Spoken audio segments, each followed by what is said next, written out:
Hi, this is Dr. Motwani. I'm showing you another keratoconus patient that we treated with CREATE protocol, which is topography guided ablation or topography guided laser plus subsequent cross-linking. This young man is a medical student, 20 years old. He has quite the cone here in the right eye.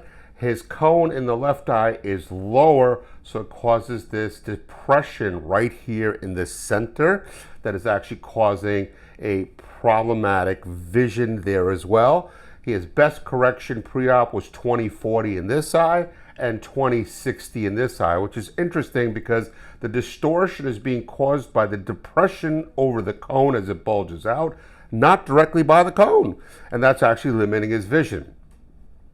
This is him 3 weeks later, okay? The cone is far, far, far reduced.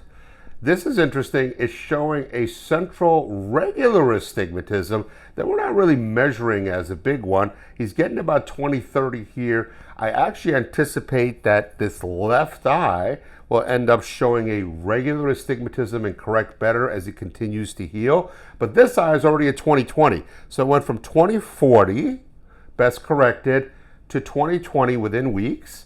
This eye here went from 20/60, even with that central astigmatism, he's still 20/30. And that's pretty dang good for 3 weeks later. And he's, of course, back at school and doing his thing.